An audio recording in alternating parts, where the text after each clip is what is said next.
"You're not supposed to be here." That's what she said. No hello. No surprise. No guilt. Just that. As if I'd crashed her life, instead of her detonating mine. The moment I walked in, the music didn't stop, but I swear the people near her did. Glasses paused midair. Conversations clipped. And Mallory? She looked like someone had yanked the world out from under her heels. Eyes wide. Lips parted. Fingers still resting on the wrist of the guy next to her, like she forgot he existed. I didn't even flinch. I held the door open a second longer, letting the wind sweep in behind us, me and the woman on my arm, like some kind of poetic draft sent from karma itself. I know, I sound dramatic. I am dramatic. When your wife cheats on you and dares to bring the guy she betrayed you with to a party filled with your friends and your memories, it does something to your brain. It unhinges the quiet parts. Let me be clear, I didn't come for revenge. I came because she made this party her stage, and I wasn't going to let her write me out of the final act. I hadn't seen her in almost 4 weeks. After she left the house, to think, after I found the burner phone in her gym bag, after I heard her whispering in the hallway about not being ready to tell him yet, I'd disappeared. Quietly, I moved into a sublet above a dentist's office. Nobody knew. I told her nothing. No texts. No calls. No arguments. I just evaporated. And she took that silence as permission. I know she did. She showed up on social media again, tagging herself in rooftop lounges, laughing in dimly lit dinners with people I'd never met. But the worst part? She smiled with him the way she used to smile at me. Like she chose him. Like he was a reward for surviving me. But tonight? Tonight wasn't about her. It was about showing her I was no longer the man she could bury quietly. The woman I brought, let's call her Iris, didn't need to say a word. Her presence did all the damage.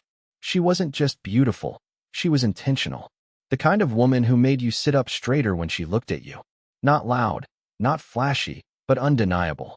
And when we crossed the floor together, all eyes followed us like heat-seeking missiles. Mallory finally stepped forward, her voice brittle. "What is this?" I looked at her. Really looked. For the first time in a year, she looked small, nervous, jealous. And I answered calmly. This is what moving on looks like. Her date said something. I didn't catch it. I wasn't listening. I was too focused on the way her fingers tightened around her champagne glass, like she needed to hold on to something. And it hit me. For the first time in this whole twisted nightmare, I was the one in control. I didn't plan what I was going to say next. Honestly, I didn't even expect her to speak to me, let alone confront me in front of her new trophy date. Some finance type with teeth too white to be real and a handshake like he'd only ever practiced it in the mirror. The fact that she actually looked shaken caught me off guard. I'd rehearsed this scene in my head a dozen times since I vanished, but in none of those versions did Mallory look like she wanted the earth to swallow her whole. She tried to smile, but her lips twitched like they didn't know how anymore. "Wow, Owen," she said, reaching for sarcasm like a lifeline. "You're really making an entrance tonight." I could tell she wanted to laugh, to belittle me like she always used to when she got nervous, pretend everything was fine, that I was overreacting again, like always. But I wasn't biting this time. I wasn't the guy who apologized for existing anymore. Iris didn't say a word. She didn't need to. Just standing there next to me, poised and calm, she outshined every woman in the room, including Mallory, especially Mallory. And I know how that sounds. I sound shallow. Petty. Maybe I am. But you don't know what it's like to be made to feel invisible in your own marriage until you see your wife post pictures with a man who wears your cologne better than you. Mallory glanced at Iris, trying to piece it together. "So what? You just found some Instagram model to make a point?" Her voice cracked a little at the end. Just a little. But I heard it. She was trying to hurt me. Trying to regain control. Like always. I let her words hang in the air for a second before answering. "No, Mallory. I didn't find her. She found me. Or maybe I just stopped hiding." I don't even know what that meant exactly, but it felt good to say it. The guy she came with, Todd? Tom?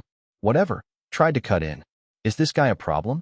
he asked, his voice slow and threatening, like someone who watched too many action movies and thought being taller made him intimidating. Iris raised an eyebrow, but still said nothing. I took a step closer, just enough to make Mallory uncomfortable. Not in a threatening way. Just enough to let her feel the space between us shrink. "You told me once I didn't care enough to fight for you," I said quietly. "But you were wrong. I cared so much I let you bury me in silence. And now that I finally stopped crawling, this is what you're scared of? Mallory blinked rapidly. She was trying so hard not to show emotion, but her eyes gave her away. She was furious. Not because I'd shown up. Not even because I'd moved on. She was furious because I was doing it better than she ever expected. People were watching now. Not just side glances, full attention. It wasn't just me and her anymore. It was a silent courtroom, and she was on trial for the first time. She hated it. Hated being the one exposed. Her nails dug into her clutch. You always loved playing the victim, she hissed under her breath. Still clinging to that. I shrugged. Not clinging, I said. Just walking away with dignity. Something you wouldn't recognize if it danced in front of you. Her date put a hand on her back. She jerked away, too distracted to notice she was unraveling. She looked at me again, but her expression had shifted. It wasn't just anger now. It was fear. Fear that maybe I didn't need her anymore.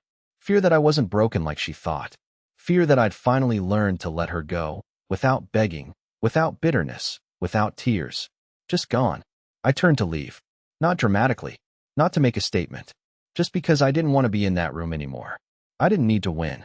I didn't even need to be seen. I'd already done what I came to do. And as we walked out, I heard someone whisper behind me. I couldn't tell who, but I'll never forget the words. Damn. He actually came out on top. And for the first time in a long, long time, I believed it. We didn't speak until we were back on the street. The cold hit my face like a slap I didn't mind. It grounded me. The night air smelled like exhaust, cinnamon, and something electric. That feeling you get when you just did something irreversible, but somehow necessary. Iris finally broke the silence. You didn't tell me it would be that intense, she said, slipping her hand from my arm and crossing it over her chest, half laughing, half stunned. That wasn't just an ex. That was war. I let out a shaky breath. I didn't even realize I'd been holding tension in my jaw until I heard it crack. Yeah, I muttered. I guess I undersold the drama. But inside, I was still spinning. Not because of what Mallory said. I expected venom. I expected the fake confidence, the passive-aggressive digs, the way she always tried to shrink me into something easier to throw away. What I didn't expect was the way she looked scared. That wasn't part of the plan. I should have felt victorious, walking out of that party. But instead, I just felt hollow. Like I'd won the battle, but the war had already stolen something permanent from me. Like maybe I'd just proven I was capable of playing her game, not walking away from it. Iris stopped at the curb and turned to face me. Tell me something, she said softly. Was that for her? Or for you? I didn't know how to answer. Because it was both. And neither. And maybe it didn't matter anymore. Before I could say anything, my phone buzzed. I pulled it out, expecting a rideshare notification. But it was her. Mallory, we need to talk. Alone. I stared at the screen. She never texted. She'd ghosted me so thoroughly, I thought maybe she'd blocked my number. But now, suddenly, she needed to talk? Iris peeked at the message and sighed. Of course she does. I nodded slowly. Of course. And then, without thinking, I typed just 2 words. When? What was I doing? Why was I still answering? She chose the diner on 3rd, the one we used to go to after movies, the one with the neon sign that always flickered the O in open. I hadn't been there in almost a year, but the moment I walked in, I felt like I'd time-traveled back into a version of my life that didn't exist anymore.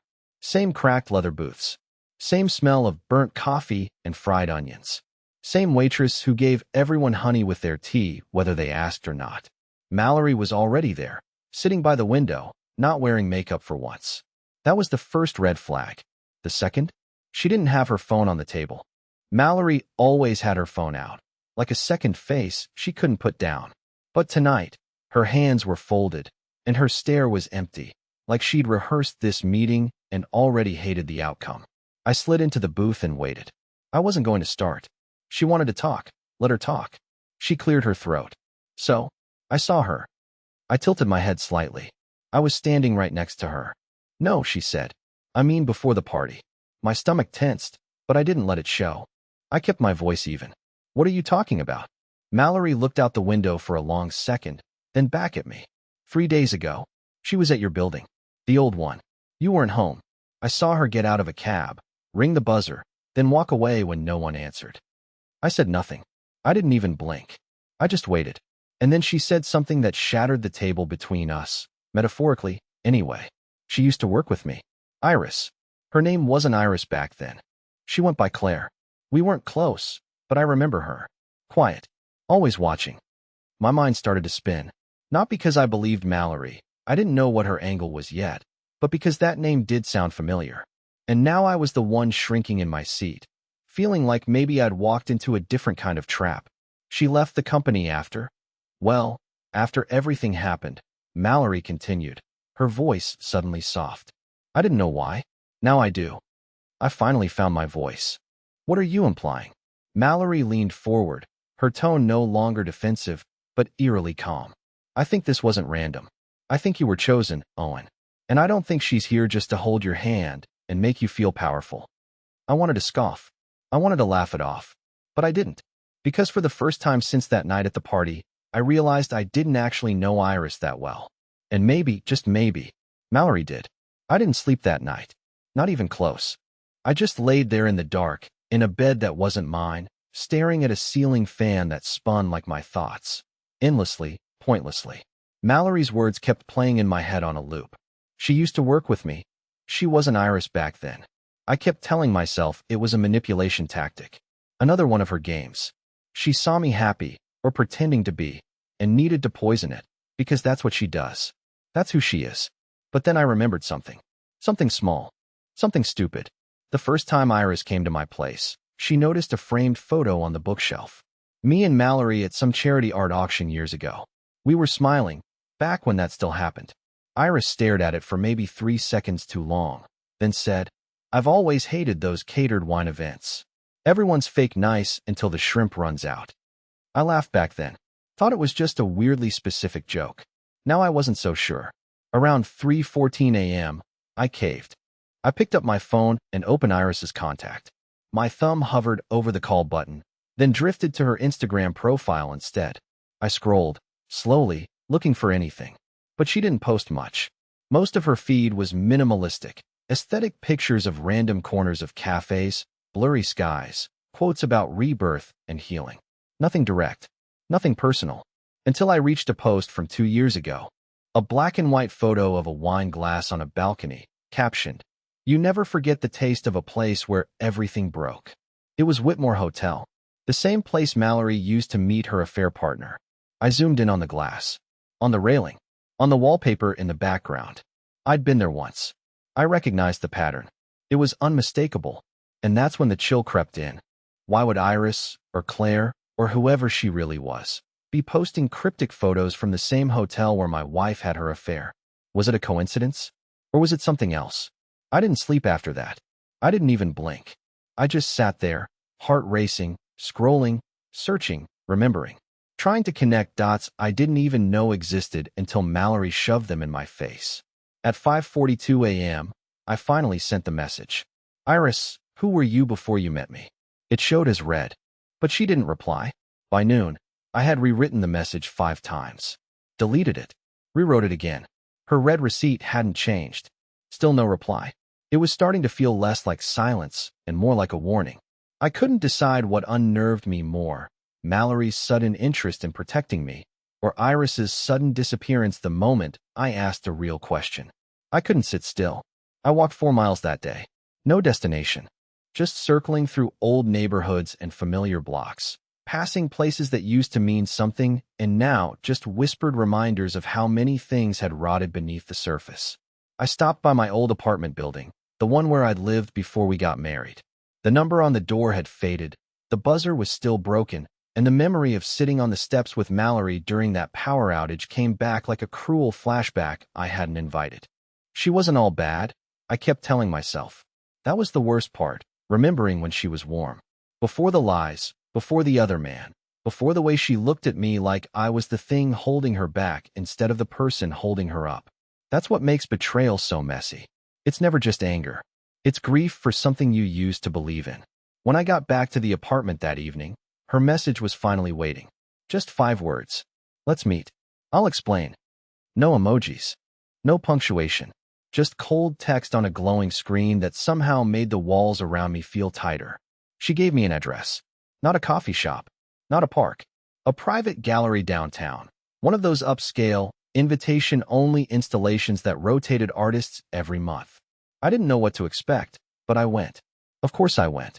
Because apparently, I still hadn't learned how to stop chasing answers from people who made questions feel like traps. When I got there, she was already inside. Dressed differently. Not seductive. Not performative. Just simple. Soft colors. Hair tied back. The look of someone who didn't want to impress. Just confess. We stood in front of a large abstract painting. Black brush strokes bleeding into red, like a storm collapsing into fire. I didn't say anything. Neither did she. For a full minute, we just stared at the chaos on the canvas like it was some kind of mirror. Then Iris finally spoke. I didn't plan it. Not the way you think. I didn't move. Then what way did you plan it? She exhaled through her nose and closed her eyes for a second, like she was trying to squeeze something painful out of her system. Your wife ruined someone I cared about. Years ago, I saw it happen up close. Watched Mallory destroy her from the inside. And I swore I'd never get involved. But then I saw you. Alone. Cracked. Drowning quietly. I turned to her. My voice came out thinner than I meant it to. So what was this? Pity? No, she said quickly, shaking her head. It wasn't pity. It started that way, maybe. But it became something else. I didn't think I'd care. I didn't think I'd. She stopped. Bit her lip. Looked away. I should have walked out. Right then. Right in the middle of her half-confession and my full confusion. But I didn't. Because in that moment, I couldn't tell whether I was more hurt that Mallory cheated or that Iris never told me the truth. And worst of all, I wasn't sure which betrayal hurt more. I didn't say anything. Not for a long time. I just stood there in that gallery, listening to the hollow echo of our own breathing between brushstrokes on walls neither of us were really looking at anymore. I think I was waiting for her to keep talking, to explain the rest, to offer some kind of clean narrative that would make this feel like a story I could walk out of with answers. But instead, Iris just stood there, quiet, still bracing. It hit me then, harder than I wanted to admit. I wasn't the victim in her story. Maybe I never was. You were following her? I finally asked, my voice catching on the word where like it burned coming out. For how long? Before you met me, before all this, were you already watching her? Watching us? She didn't flinch. Yes, she said. Just like that. No softening. No dressing it up in complicated justifications. After what she did too, she cut herself off, then started again, more careful this time. After what she did to my sister, I kept tabs. Quietly. I knew Mallory would self-destruct eventually. I just didn't expect to meet you in the wreckage. I almost laughed. Not because it was funny, but because it sounded like something out of a movie, like I was some tragic supporting character caught in the middle of two women with unfinished history and overlapping wounds.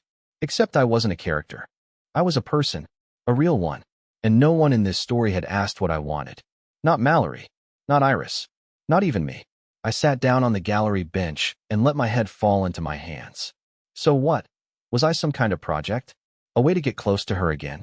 Revenge through proximity? No, she said, a little too fast. Then softer, not for long. The silence that followed was brutal. I don't know how long we sat there. A minute. 5. Maybe the earth tilted a little while we weren't looking. But when I stood back up, I felt it. That familiar shaking in my knees. The one that comes when your brain wants to rage but your heart still wants to understand. I let you into my life, I said quietly, when I was barely holding myself together. You knew I was broken, and you still walked in like you were the cure, knowing full well you were carrying your own poison. She didn't deny it. That somehow made it worse. I thought I was the only one being played. I muttered, more to myself than her. Turns out I was just the only one without a plan. That's when I saw the shift in her face. Something cracked. Not guilt, not panic, but grief. Real grief. And it wasn't for me. It was for what we could have been if none of this had roots in someone else's darkness. I did care about you, she whispered. I still do. But it was too late for that now. Everything had already been tainted. And I had one more thing to do before I could figure out what to do next. I needed to look Mallory in the eye one last time, and end it properly. Mallory wasn't surprised to see me. Not really. I think she'd been waiting for it. Like some part of her knew this conversation was coming, and she'd rehearsed every version of how it might go, except for the one where I didn't scream, didn't cry, didn't beg. We met at our old apartment, neutral ground, she called it. It felt like a mausoleum to everything we used to be. The photos were gone. The couch was different. But the silence? That was still ours. Familiar, awkward, heavy. She tried to control the tone early, as usual. I'm glad you came. There's a lot we haven't said. I didn't let her lead this time. No, I said. You said everything when you shrugged the night I found out. You told me what I was worth to you, without even raising your voice. She looked away, lips tight. I saw the flicker of regret, but I wasn't there for that. I didn't want her guilt. I didn't need her tears. I just wanted done, I told her. No drama. No lingering pieces. I brought the paperwork. Her eyes widened, then dropped to the folder in my hand. She didn't touch it right away. I think she expected more resistance. A final plea. One last breakdown. But I didn't have that in me anymore. The man who would have collapsed in front of her was gone. I didn't kill him. She did. And what rose from the ashes wasn't some movie revenge fantasy. It was just me. Clear. Calm. Done. I never wanted to hurt you, she murmured. You just didn't care enough not to, I answered. And that was the end of it. She signed. I left. No screaming. No closure speech. Just a quiet door closing behind me. Not slammed, just finished. I walked 6 blocks after that. No music. No calls. Just me and the city. Somewhere around 9th Avenue, I felt something strange. Something I hadn't felt in years. Peace. It didn't roar. It didn't sing. It just settled. Quiet and gentle, like finally exhaling after holding your breath for too many months. The pain hadn't disappeared. The betrayal hadn't been erased. But I was no longer living in the orbit of people who needed me broken. A week later, I saw Iris again. Not planned. Not forced. She found me sitting alone in a bookstore cafe, flipping through a book I had no intention of buying. She didn't sit down. She didn't make a speech. She just said, I'm sorry. I looked up, met her eyes, and for the first time since the party, I didn't see strategy. I saw her, and maybe the hurt between us couldn't be undone, but something else had grown there too. Honesty. Finally. I know, I told her. Me too. That was it. That's all we said. And it was enough. We didn't restart anything. We didn't pretend it could be what it almost was. We just nodded and walked away. 2 people who crossed paths during a storm and survived. 3 months later, I moved to a new place. No old memories. No ghosts in the walls. I started sketching again, not for clients, just for myself. I found out I like being alone a lot more than I thought. Turns out, I'm not mysterious or boring. I'm just quiet. And for the first time in a long time, I didn't hate that about myself. Sometimes healing isn't loud. Sometimes it's just waking up one morning, looking in the mirror, and finally recognizing the man staring back. I lost a marriage. I lost my illusion of love. But I found myself. And honestly, that was the better ending.